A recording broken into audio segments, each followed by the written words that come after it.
사랑이라는 모험, 상실. 앞에서 이미 충분히 다뤘지만 사랑을 실천하기 위해서는, 즉 자아를 확장하기 위해서는 게으름의 타성이나 두려움으로 인한 저항과 싸워 나아가야 한다. 즉 노력과 용기가 필요하다. 여기서는 사랑의 노력이 아닌 사랑의 용기로 주제를 돌려보자. 자신을 확장하는 것은 말하자면 우리의 자아가 새롭고 익숙하지 않은 영역으로 들어가는 것이다. 우리의 자아가 새롭고 다른 자아가 되는 것이다. 우리에게 익숙하지 않은 일을 하는 것이다. 우리는 변화한다. 변화의 경험, 즉 익숙하지 않은 행위, 낯선 환경에 처하는 것, 지금과는 다르게 일하는 것들은 두려운 일이다. 과거에도 늘 그랬고 앞으로도 그럴 것이다.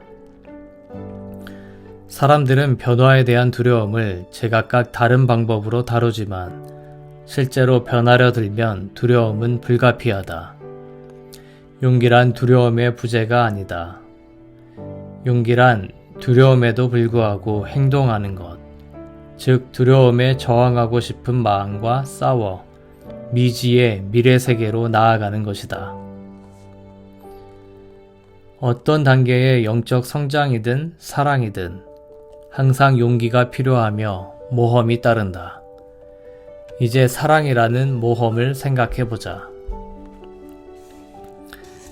규칙적으로 교회를 다니는 사람이라면 아마 이런 광경을 본 적이 있을 것이다. 40대 후반의 한 여인이 예배 시작하기 5분 전에 눈에 띄지 않게 예배당 뒤 통로 쪽 보조벤치에 항상 같은 자리에 와서 앉는다. 그녀는 예배가 끝나자마자 조용히 그리고 재빨리 문을 향하고 다른 교인들이 나오기 전에, 그리고 목사님이 교인들과 악수를 나누기 위해 나오기 전에 사라진다. 만약 당신이 그녀에게 가까이 다가가 말을 걸고 예배 후 커피 한잔 하자며 초대한다면 그녀는 공손히 감사를 표시하면서도 불안한 듯 당신의 눈을 피하며 급한 약속이 있다고 말하고는 서둘러 가버릴 것이다. 그러나 무슨 급한 약속인지 궁금해 따라가면 곧장 자기 집으로 들어가는 것을 발견하게 될 것이다. 그녀가 항상 창문에 블라인드가 쳐 있는 작은 아파트의 문을 열고 들어가면 곧바로 문을 잠글 것이고 그 일요일에는 다시 볼 수 없을 것이다. 계속 관찰해보면 그녀는 어떤 큰 사무실에서 타이피스트로 일하며 말없이 일을 받아서 실수 하나 없이 타이핑에 끝낸 일거리를 또한 말없이 돌려줄 것이다. 또한 점심은 자기 책상에서 먹고 친구는 전혀 없다. 퇴근길에 항상 들르는 인간미 없는 슈퍼마켓에서 몇 가지 필요한 것을 사고는 다음날 출근하기 전까지 자기 집 문 뒤로 사라져버린다. 매주 토요일 오후엔 매주 새로운 영화를 상영하는 집 근처 극장에 가서 혼자 영화를 본다. TV는 있지만 전화는 없다. 편지를 받는 일도 거의 없다. 당신이 우연히 이야기할 기회가 생겨 그녀에게 외로워 보인다고 말하면 이렇게 대답할 것이다. 자기는 고통을 즐기는 편이라고. 애완동물을 기르지 않느냐고 물으면 자기가 퍽 좋아하던 개 한 마리가 있었는데 8년 전에 죽어서 이제 아무것도 그 개를 대신할 수 없게 되었다고 말할 것이다. 이 여인은 어떤 사람인가? 우리는 그녀의 마음속은 어떤지 알지 못한다. 우리가 알 수 있는 것이라고는 그녀의 삶은 오로지 위험을 피하고자 하는 것만이 목적이며 이를 위해 자아 확장은커녕 움츠러들기만 한 나머지 거의 살아있다고 할 수 없는 지경에까지 이르렀다는 것이다. 그녀는 살아있는 어떤 것에도 애착을 느끼지 않는다. 우리는 지금까지 단순히 애착이 사랑은 아니며 사랑은 애착을 초월하는 것이라고 말했다. 이것이 사실이지만 그러나 사랑을 시작하기 위해서는 애착이 필요하다. 우리는 무엇인가 중요한 의미를 갖는 것만을 사랑한다. 그러나 애착에는 항상 잃거나 거부당할 위험도 있다. 다른 누군가에게 나아갈 때 거기에는 항상 그가 당신을 떠날 위험이 존재한다. 그러면 당신은 전보다 더 고통스럽도록 외로운 상태가 될 것이다. 사람이건 동물이건 식물이건 어떤 것이든 살아있는 것을 사랑해보라. 그것들은 언젠가 죽는다. 누구든지 믿어보라. 상처 입을지 모른다 해도. 누구에게든 의존해보라.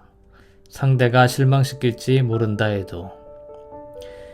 애착의 대가는 고통이다. 고통을 감내하려고 않는다면 그런 사람은 많은 것들이 부족한 채로 살아야만 할 것이다. 즉, 아이를 갖는다든지, 결혼, 섹스의 황홀감, 야망, 우정 등 생기를 불어넣고 의미를 주며 인생을 중요하게 만드는 그 모든 것을 말이다.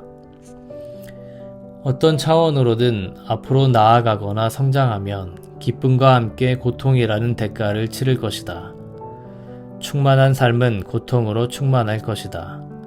그러나 우리는 삶을 충만하게 살든지 아니면 완전히 포기하든지 둘 중 하나를 선택할 수 있을 뿐이다. 인생의 본질은 변화, 즉 성장과 쇠퇴의 모음이다. 삶과 성장을 선택하라. 그것은 변화와 죽음의 가능성을 함께 선택한 것이다. 앞에서 말한 여인의 고독하고 편협한 삶은 여러 번에 걸친 죽음이라는 체험에 그 원인이 있는 것 같다. 그녀에게 죽음이란 너무나 큰 고통스러운 것이어서 두 번 다시는 그 아픔을 겪지 않으려고 충만한 생을 포기한 대가를 치르고 있다. 죽음의 경험을 피하기 위해 그녀는 성장과 변화를 피해야 했던 것이다. 그녀는 새로운 것, 기대하지 않던 곳으로부터 자유로운 변함없는 삶, 즉 모험이나 도전이 없는 죽은 것 같은 삶을 선택했다. 이미 얘기한 대로 정당한 고통을 피하려는 시도는 모든 심리적 질환의 원인이 된다. 대부분의 심리치료를 받는 환자들은 나이에 관계없이 죽음의 현실을 정면으로 맞닥뜨릴 때 문제가 생긴다. 죽음이란 언제나 곁에 있는 우리의 왼쪽 어깨에 짊어지고 가는 것임을 느끼고 산다면 돈 후안의 표현대로 죽음은 동지가 될 수 있다. 두렵기는 하지만 지혜로운 교훈의 원천이 되어줄 것이다. 죽음의 교훈을, 즉 살고 사랑할 시간이 제한되어 있다는 사실을 염두에 둔다면 시간을 최선으로 이용하고 최대한 충만한 삶을 살려고 노력할 것이다.